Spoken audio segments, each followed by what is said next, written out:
नमस्कार प्रिय दर्शकों, आप सभी का हमारे YouTube चैनल पर हार्दिक स्वागत है। दर्शकों, फिर मैं हाजिर हूँ आज नया वीडियो नई कहानी के साथ। दोस्तों, आज आप जानेंगे कि किस प्रकार से एक नारद मुनि ने जो गलती किया था उसकी वजह से आज हमारे पूरी मनुष्य प्रजाति है वो उसका श्राप झेल रही है। आज का वीडियो बड़ा ही मोटिवेशनल और ज्ञानवर्धक होने वाला है। आप इस वीडियो में जानेंगे कि कैसे नारद मुनि त्रिया के जाल में फंस गए थे और उसी की सज़ा आज का जो मानव जाति है, मनुष्य प्रजाति है, वो झेल रही है। तो दोस्तों, जो भी दर्शक मित्रगण नए जुड़े हो, चैनल को सब्सक्राइब कर ले और बेल आइकन को प्रेस कर ले। तो दोस्तों, अब मैं कहानी शुरू करता हूँ। एक बार भगवान श्री हरि विष्णु और नारद मुनि घूमते घूमते इस मृतलोक पर आए थे। उसी समय घूमते घूमते वो लोग एक जंगल की तरफ चले जाते हैं। तो दोस्तों, भगवान विष्णु को कुछ नारद की परीक्षा लेनी थी, क्योंकि नारद को बहुत ज़्यादा घमंड आ गया था। वो सोचते थे कि मैं बहुत बड़ा ब्रह्मचारी हूँ, मैंने कामदेव को भी हरा दिया है।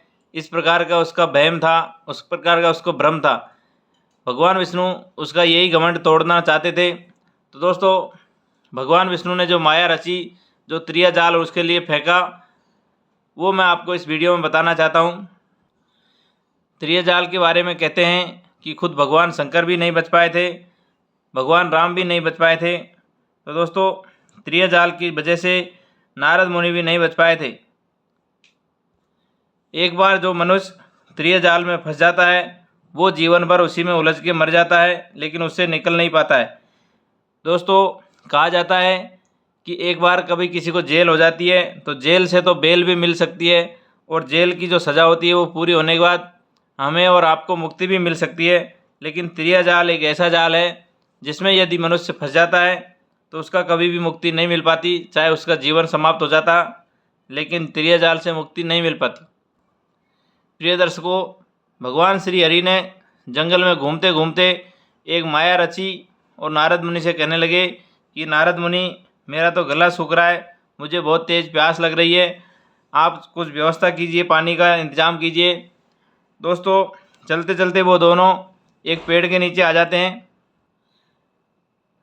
विष्णु भगवान उस पेड़ के नीचे लेट जाते हैं और नारद मुनि से कहते हैं कि नारद मुनि, तुम कहीं से भी जा कर के मेरे लिए पानी लेके आओ, मेरे तो हलक सूख रहा है, प्राण छटपटा रहे हैं। प्रिय मित्रों, नारद मुनि ने कहा कि हे भगवान, आप चिंता नहीं करो, मैं यूँ गया और यूँ आया, आपके लिए पानी बहुत जल्दी लेके आता हूँ और आपकी प्यास को बुझाता हूँ। प्रिय मित्रों, ये कोई भगवान विष्णु को प्यास नहीं लगी थी, उन्होंने तो वो माया जाल रचा था जिसमें नारद मुनि अब फंसने जा रहा था धीरे धीरे। प्रिय दर्शकों, कुछ दूरी पर जब गए नारद मुनि तो वहाँ पर उनको एक सुंदर नगर दिखाई दिया। वहाँ पर एक पनघट पर पनिहारिन बहुत सारी लड़कियाँ पानी भर रही थी। तो दोस्तों, उन लड़कियों में से एक लड़की भगवान ये नारद मुनि को इतनी पसंद आई कि उनको देखते ही रह गया, और वो ये भूल गया कि मैं कौन हूँ, कहाँ से आया हूँ और किस काम के लिए आया हूँ। उसका ध्यान पूरी तरह से उस लड़की पर हो गया और उसको ये भूल गया कि मैं पानी लेने आया था, भगवान विष्णु की सेवा के लिए मैं आया था। तो दोस्तों, जैसे ही उस लड़की का ध्यान नारद मुनि पे पड़ा तो वो भी लड़की सोचने लगी कि इस मुनि की, इस महात्मा की नीयत ठीक नहीं लगती, मैं यहाँ से जल्दी जल्दी पानी भरती हूँ और अपने घर के लिए जाती हूँ। दोस्तों, वो लड़की और अन्य लड़की सभी अपने अपने घर को रवाना हो जाती है, लेकिन नारद मुनि उस लड़की के लिए इतने लट्टू हो गए थे, इतने दीवाने हो गए थे, उनका ध्यान और दिल दिमाग सब पागल हो गया था।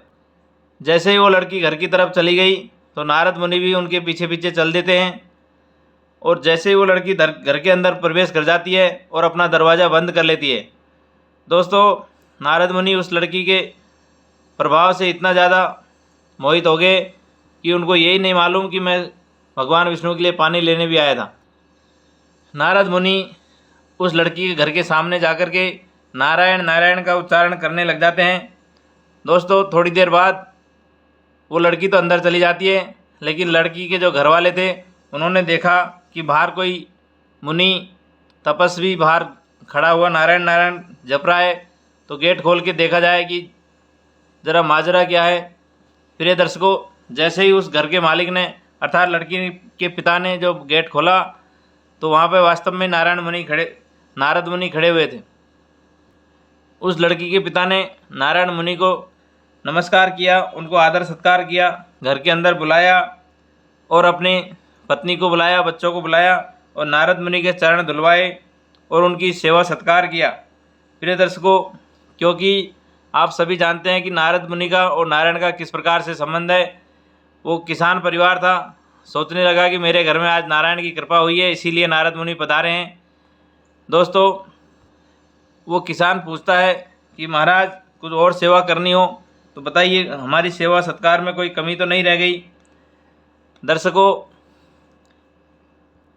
नारद मुनि कहने लगते हैं कि ये किसान भाई, आपके घर में अभी थोड़ी देर पहले एक लड़की पानी लेके आई थी, उस लड़की से मैं शादी करना चाहता हूँ। दोस्तों, जब लड़की के पिता ने यह बात सुनी तो एकदम से वो सन्न रह गया, अवाक रह गया, कोई शब्द नहीं निकला। लेकिन इधर थोड़ी खुशी भी हुई, क्योंकि उस किसान ने सोचा कि इतने ऊंचे आदमी, इतने बड़े आदमी के साथ यदि मेरी लड़की की शादी होती है तो इसमें बुराई भी क्या है। मुझे तो लड़की की शादी करनी ही करनी है, चाहे इनके साथ करें चाहे किसी और के साथ। तो दोस्तों, किसान उस नारद मुनि से कहने लगा कि आपको 3-4 दिन के लिए यहाँ ठहरना पड़ेगा, तब जा करके मैं आपके साथ शादी कर दूँगा। प्रिय मित्रों, उस किसान ने 3-4 दिन बाद नारद मुनि के साथ अपनी लड़की की शादी कर देते हैं।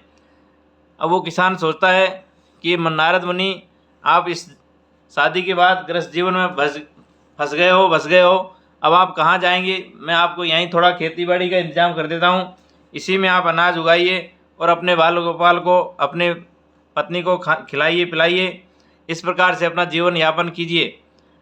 प्रिय दर्शकों, कुछ समय नारद मुनि का पत्नी के साथ गुजरा और वो क्योंकि माया के प्रेरित था भगवान विष्णु का, इसीलिए उनके कुछ समय बाद बच्चा एक होता है।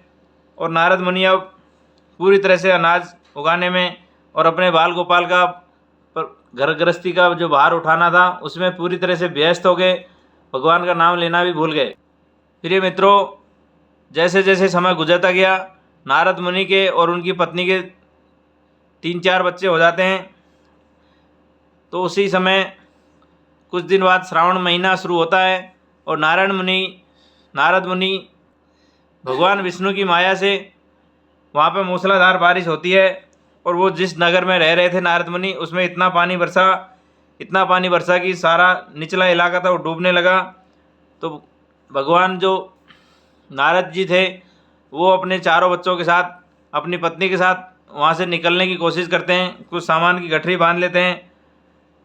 दोस्तों, नारद जी ने एक बच्चे को कंधे पे बैठाया, एक को गोदी में लिया, एक को सर पे बैठाया, इस प्रकार से तीनों चारों बच्चों को ले लिया साथ में और अपनी पत्नी का हाथ पकड़ करके वो उस निचले इलाके से किसी ऊंचे स्थान पर जाने की तैयारी कर रहे थे।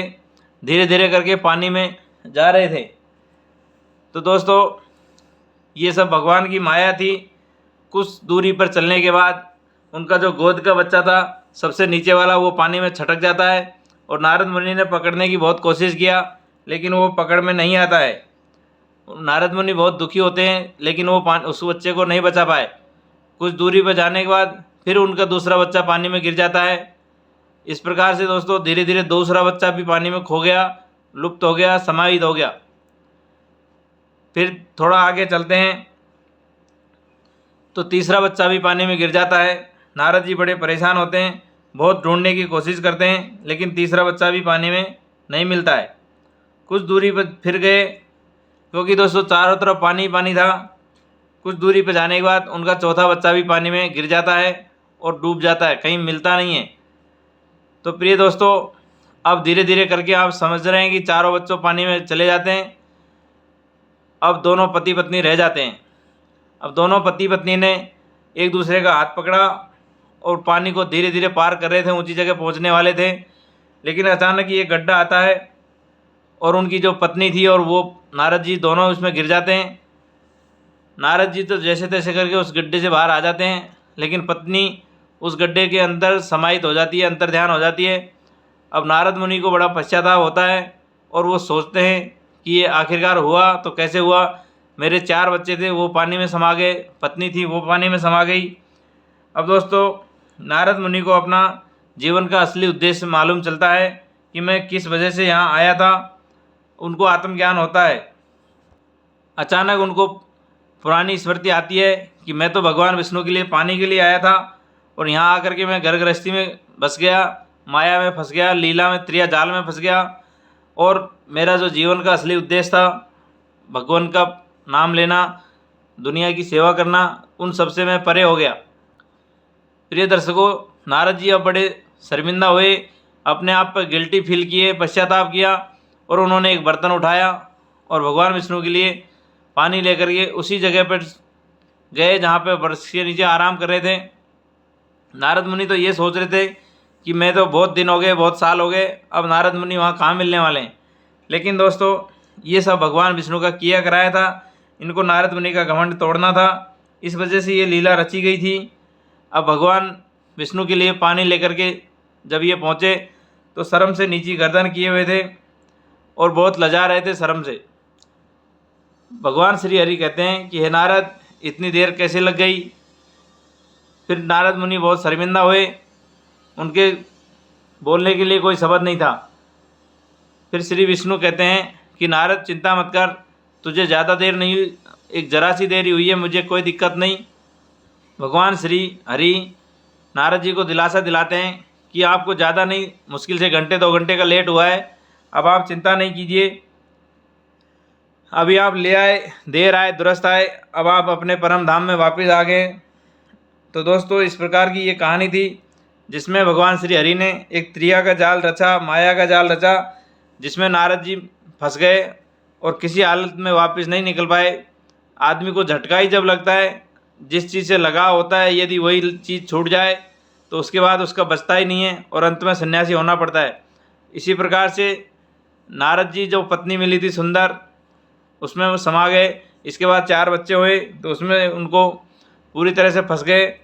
अब भगवान श्री हरि ने उन धीरे धीरे 4 जो मिले थे 5 आइटम, 4 बच्चे और 1 पत्नी, वो 5 वापस भगवान ने ले लिए और श्री नारद जी को वापस आत्मज्ञान होता है, आत्मबोध होता है और भगवान श्री हरि के पास वापस आ जाते हैं। तो दोस्तों, कहते हैं कि त्रिया जाल में फंसना कोई बुरी बात भी नहीं है। एक तो गृहस्थी हमको चलानी होती है, तो त्रिया जाल में बच्चों का पालन पोषण, इस प्रकार से हमको भगवान का नाम लेने को भी समय नहीं रहता और वो काम हमको करना ही पड़ता है, क्योंकि भगवान ने ये जो जन्म दिया है, वो गृहस्थी धर्म में हमको पालन करना पड़ता है और वंश आगे बढ़ाने के लिए सब काम करना होता है। लेकिन दोस्तों, कभी कभी त्रिया जाल उल्टा भी पड़ जाता है, जैसे कोई अनजाने में गलत लोगों के संपर्क में आ जाए तो आप समझ सकते हैं कि बेगुनाह को वो फंसवा देती है और निर्दोष को सज़ा करवा देती है। तो प्रिय मित्रों, आज ये त्रिया चरित्र के बारे में जो भगवान श्री नारद ने जो फंस गए थे, उसी की वजह से आज की मानव जाति है, वो उसका जो श्राप लगा था उसकी वजह से आज हम सब ये झेल रहे हैं। दोस्तों, कहानी अच्छी लगी हो तो वीडियो को लाइक करना, चैनल को सब्सक्राइब करना, दोस्तों के साथ शेयर करना ना भूले। सभी को जय श्री हरि, जय नारद मुनि।